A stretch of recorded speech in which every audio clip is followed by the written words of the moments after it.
This presentation is entitled, Enhancement of the Screening Examination of the Fetal Heart as proposed by the ISUOG Practice Guidelines, published in June of 2023. The presentation will be divided into 3 parts. Part 1 will describe 2 techniques to image the aortic arch. Part 2 will discuss a simple technique to measure the size of the 4-chamber view. Part 3 will discuss how to differentiate a pericardial effusion from a hypoechogenic rim. Part 1. Identification of the continuity of the ascending aorta with the aortic arch during the screening examination of the fetal heart. To exclude structural malformations of the aortic arch and pulmonary artery, there are 3 principles that should be considered. 1. As the aorta and main pulmonary artery immediately exit their respective ventricles, they should be perpendicular to each other. 2. The main pulmonary artery should demonstrate bifurcation into the right and the left pulmonary arteries, as well as the ductus arteriosus entering the descending aorta just below the left subclavian artery. 3. The aorta should demonstrate vessels exiting from the arch of the aorta to the head and upper body. Using the current screening protocol illustrated in the guidelines, 2 of the 3 criteria are met. Criterion 1. The perpendicular relationship of the ascending aorta and main pulmonary artery is identified from the 3-vessel view, in which the long axis of the main pulmonary artery is perpendicular to the short axis of the aorta, as illustrated in Figure 7 of the guidelines. Criterion 2. The branching of the right and left pulmonary arteries exiting the main pulmonary artery is identified in the 3-vessel view as illustrated in Figure 7 of the guidelines. Criterion 3. Although a portion of the transverse aortic arch is visualized at the level of the tracheal view, as illustrated in Figure 9 of the guidelines, the aortic arch is not completely visualized, therefore precluding the exclusion of an interrupted aortic arch. Simultaneously identifying the continuity of the ascending aorta with the aortic arch using 2 of the 5 reference images from the guidelines. Option 1. Imaging the aortic arch using the left ventricular outflow tract as the reference image before rotating the transducer 45 degrees. These are images from the ISUOG guidelines. Figure 2 illustrates the 5 suggested image planes for the screening examination. The 5 images do not include imaging the continuity between the ascending aorta and the transverse aortic arch, but only images the left outflow tract as it exits the left ventricle, as illustrated by the yellow arrows in Figure 6, and the transverse aortic arch at the level of the 3-vessel and trachea view, as illustrated by the white arrows in Figure 8. To image the aortic arch requires the interventricular septum to be perpendicular to the ultrasound beam. This illustrates moving the transducer over the maternal abdominal wall to image the fetal heart so the septum is perpendicular to the ultrasound beam. This illustrates rotation of the ultrasound transducer 45 degrees from the left ventricular outflow tract to image the aortic arch.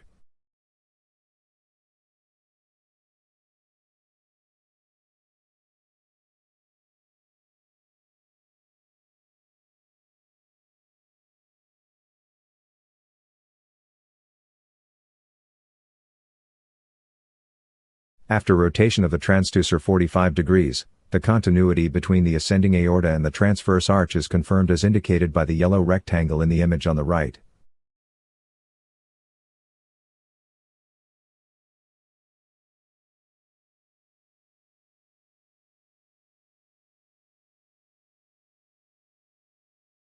Once the aortic arch is identified, the transducer is rocked to image the main pulmonary artery exiting the right ventricle. This confirms the aorta and main pulmonary artery are perpendicular to each other as they exit their respective ventricles.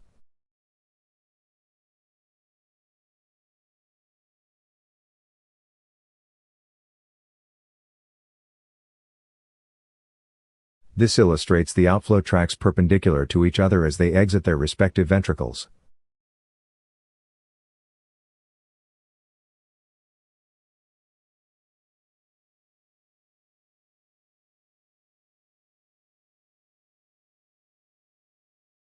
On the left is the normal aortic arch after rotating the transducer 45 degrees to image the left outflow tract view.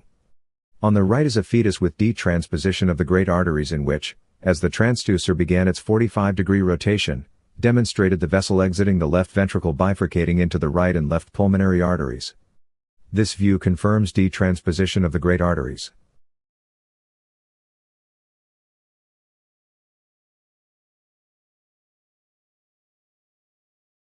With further rotation along the axis of the outflow tract exiting the left ventricle, the aorta, located superiorly, and main pulmonary artery, located inferiorly, can be observed to be parallel as they exit their respective ventricular chambers instead of being perpendicular to each other.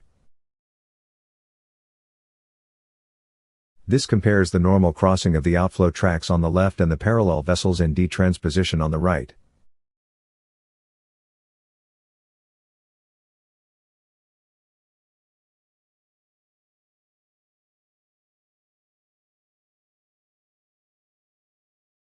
Option 2. Imaging the aortic arch using the transverse aortic arch imaged in the 3-vessel tracheal view as the reference image before rotating the transducer 90 degrees. The video clip illustrates option 2, in which the transducer is rotated 90 degrees from the transverse arch to image the full aortic arch. To accomplish the above, the examiner first identifies the 4-chamber view when the ventricular septum is perpendicular to the ultrasound beam. The transducer is then directed towards the fetal head in a transverse plane until the 3-vessel and trachea view is identified. Once identified, the transverse aorta should be parallel to the ultrasound beam as indicated by the yellow line in Figure B. The transducer is then rotated 90 degrees to image the aorta, as illustrated in Figure C.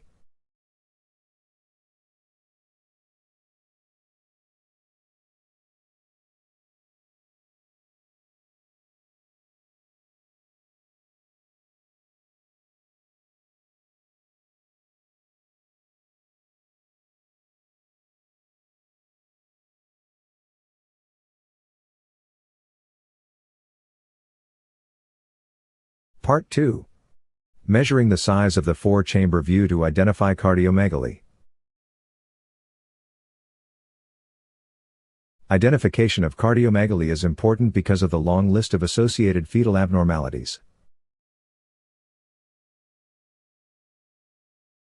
This describes 3 methods to measure the end diastolic area of the 4-chamber view using either the point-to-point trace method, Figure A, ellipse tool, Figure B, or the 2-diameter method, Figure C. I prefer the 2-diameter method as a screening tool because it takes less time, and also allows for the measurement of the width, length and global sphericity index, which assesses the shape of the 4-chamber view. One method to assess the size of the heart is to measure the area of the heart and chest. This method assumes the chest is normal. However, it does not provide information regarding whether the heart is actually increased in size, but only infers this from the heart-to-chest ratio. If the ratio is abnormal, then the size of the heart needs to be determined to see if it's actually enlarged. Figure A. This demonstrates a heart-to-chest ratio equal to 30%, which is normal. Figure B. This demonstrates measurement of the heart width and area are greater than the 99th percentile.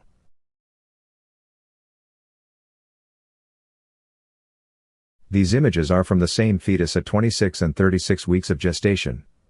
At 26 weeks the end diastolic width of the heart was increased in z-score of 1.83 and corresponding centile of 96.67. However, the area was at the 85th centile. At 36 weeks the width was still above the 90th centile with the area at the 95th centile.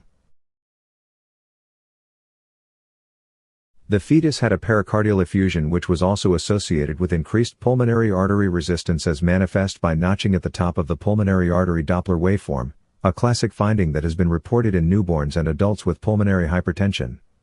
From my experience, notching of the main pulmonary artery is commonly seen in fetuses with growth restriction. Part 3. Differentiating a pericardial effusion from a hypoechogenic rim. Figure A illustrates both a pericardial effusion and hypoechogenic rim. Figure B demonstrates the pericardial effusion as a color overlay in green, the hypoechogenic rim in red, and normal fluid at the atrioventricular junction in yellow. Figure A illustrates a clip of a normal 4-chamber view. Notice the thickness of the ventricular walls. Figure B illustrates the theoretical size of a 2 mm effusion, indicated in yellow, along the right and left ventricular walls. From this diagram in Figure B, a 2 mm pericardial effusion is quite large compared to the ventricular walls. In the second trimester fetus a 1 mm pericardial effusion would be significant. Therefore, the 2 mm rule should be discarded as criteria for the significance of a pericardial effusion. These clips illustrate the evolution of a pericardial effusion in a fetus with anti-Kel antibody who subsequently required delivery because of fetal anemia. At 28 weeks the middle cerebral artery peak velocity was normal. The 4-chamber view demonstrates pericardial fluid at the atrioventricular junction which is normal. At 32 weeks the peak velocity suggested mild fetal anemia and a pericardial effusion is observed dissecting down the right ventricular wall. This represents the early stage of a pericardial effusion. At 33 weeks, the peak velocity is in moderate range for fetal anemia and the pericardial effusion is now larger along the right ventricular wall.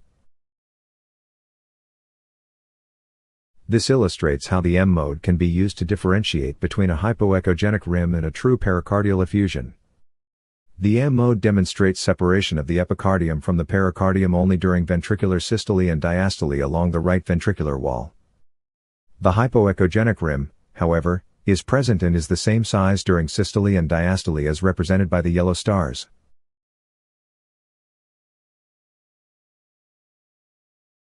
In this example, the pericardial effusion in Figure A was associated with hollow systolic tricuspid regurgitation as indicated by the yellow arrows in Figure B. This is commonly observed in fetuses with growth restriction. Another method to identify a true pericardial effusion is to use color or power Doppler ultrasound.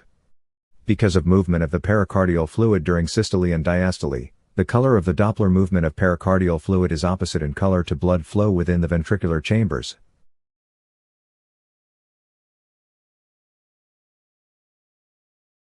I hope this brief summary will allow you to enhance the screening examination of the fetal heart.